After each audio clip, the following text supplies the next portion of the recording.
Part 2. The ALFWIS Communication Philosophy, the Pros, Cons, and Risks. The ALFWIS communication philosophy has significant potential, but it also has important risks and disadvantages. The first is the possibility that ALFWIS could become nothing more than corporate jargon training. If learning the language of leaders simply means memorizing terms such as alignment, synergy, scalability, transformation, leverage, stakeholder, optimization, and strategic imperative, the philosophy would produce linguistic imitation rather than organizational understanding. ALFWIS should therefore explicitly reject the idea that employees need to merely sound like executives. The objective should instead be to understand the concepts and reasoning behind organizational language and to use that understanding to communicate more effectively.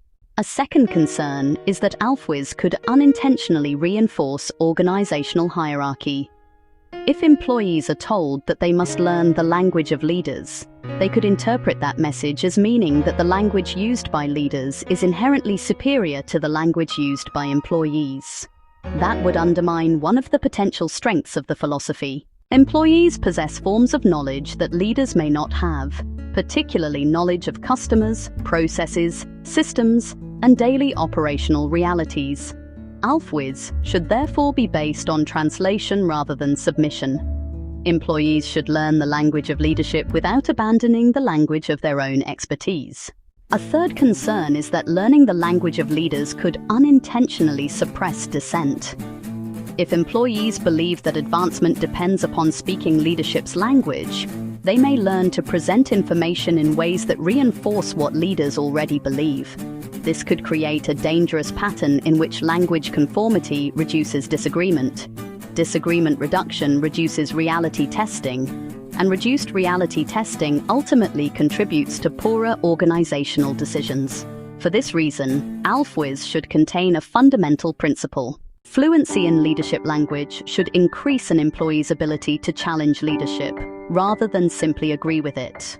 Understanding how leaders think should allow employees to engage them more effectively, including when they believe leadership is wrong. A fourth concern is that leadership language itself can be flawed. Leaders do not possess perfect information. Executives can misunderstand customers, employees, markets, technology, operations, culture, and risk. Consequently, learning leadership language cannot mean automatically accepting leadership assumptions as correct. The objective should be to understand leadership language sufficiently well to engage with it intelligently. ALFWIS should therefore emphasize the distinction between understanding leadership and accepting leadership.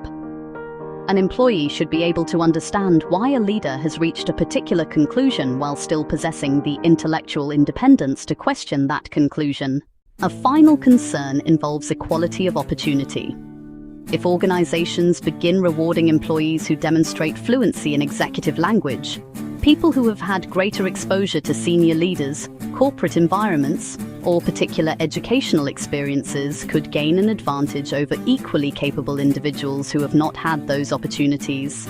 Leadership language could become a form of organizational gatekeeping. To prevent this, ALFWIS should be used as a developmental philosophy rather than a mechanism for determining who is considered intelligent, capable, or worthy of advancement. The goal should be to teach organizational language rather than use it as a barrier to participation. The distinction between traditional leadership communication and ALFWIS can therefore be understood as a difference in the direction and purpose of learning. Traditional leadership communication primarily asks how leaders can communicate more effectively with employees. ALFWIS asks how employees and other organizational members can understand the language through which leaders communicate priorities, evaluate problems, allocate resources, and make decisions.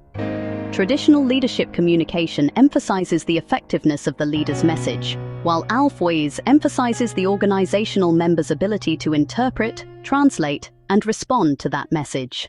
In this sense, ALFWIS is less a theory of communication delivery and more a philosophy of organizational and strategic fluency. The distinction becomes even more significant when ALFWIS is compared with organizational sense-making research.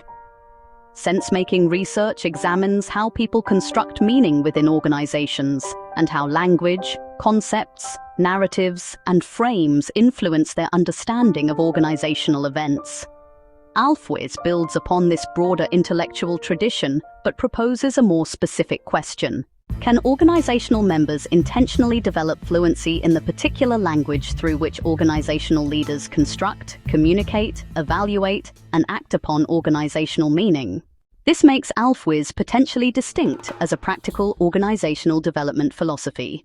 Ultimately, the strongest formulation of the ALFWIS communication philosophy may be expressed through one central principle.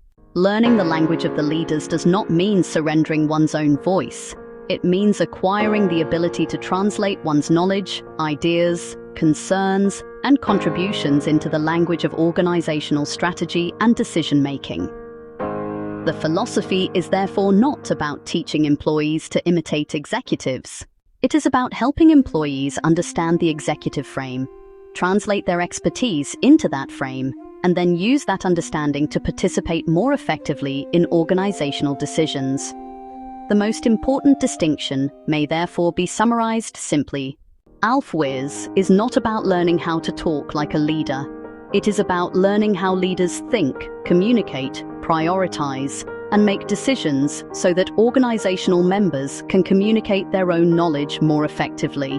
When properly applied, the philosophy could improve organizational fluency, strategic awareness, communication, advocacy, leadership development, and cross-level collaboration. When improperly applied, it could produce jargon, conformity, hierarchy, and suppression of dissent. The value of ALFWIS therefore depends on maintaining a critical balance. Learn the language of leadership, but retain the freedom to question the thinking behind it.